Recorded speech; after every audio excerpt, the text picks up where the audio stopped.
ආයිබෝන් කියලා පිළිගන්නවා අදත් ඔයාලා සිංහල රෙසිපි YouTube channel එකට. අද මම ඔයාලට කියලා දෙන්නේ ලේසියෙන්ම බණ්ඩොක්ක මාළුවක් කොහොමද දාගන්නේ කියලා බණ්ඩොක්ක ටික වැඩි තැම්බෙන්නේ නැතුව. මම මේකට අරන් තියනවා බීලුණු ගෙඩියක්, සුදුරුණු බිකි කීපයක්, බණ්ඩොක්ක ග්‍රෑම් 250ක්, රම්පේ, කරපිංචා, ඒ වගේම දියකිරි සහ මීටි කිරි. අපි දැන් බලමු මේ බණ්ඩොක්ක කොහොමද හදාගන්නේ කියලා.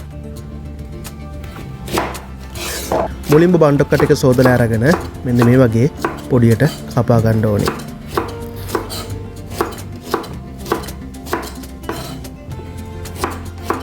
මම මේකට අම්මික්ස් කරලා ගත්තා. ඒ වගේම බීලුන් ටිකත් මෙන්න මේ වගේ පොඩි කපලා සුදුරුන් ටිකත් පොඩියටම කපා ගන්නවා.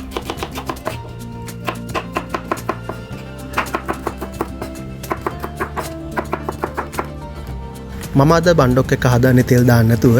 ඒක නිසා මුලින්ම ඇතිලියක් අරගෙන අපි කපාගත්ත සුදු ලුණු, බීලුණු, අමු මිරිස්, රම්පේ, කරපිංචා මේ සියල්ල එකතු කර ගන්න ඕනේ මුලින්ම. ඊට පස්සේ කහ, මිරිස්, උළුහාල්, කුරුඳු පොතු කීපයකුත් මම එකතු කර ගන්නවා. ලුණු අවශ්‍ය ප්‍රමාණයට ඔයාලා දාගන්න. ඒ වගේම මම මේකට දැන් දියකිරි ටික එකතු කර ගන්නවා.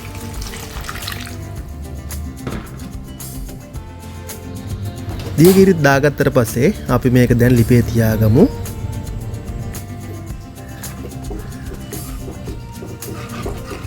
විනාඩි 2ක් විතර වගේ යනකොට මේක උතුරන්න පටන් ගන්නවා. අන්න ඒ වෙලාවට අපි කපාගත්ත බණ්ඩොක්ක ටික එකතු කරනවා.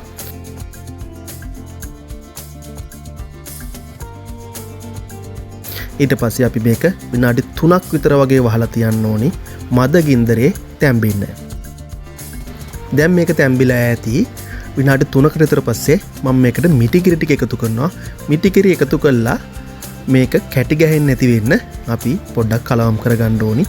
පොඩි වෙලාවක් කියලා බාගත්තාම අපිට රසවත් බණ්ඩොක්ක කරි එකක් මෙන්න මේ වගේ හදාගන්න පුළුවන්.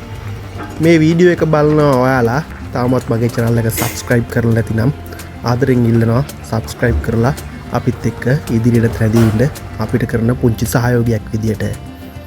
ඉතින් නැවතත් අලුත් වීඩියෝ එකකින් අපි ආයේ හමු වෙමු.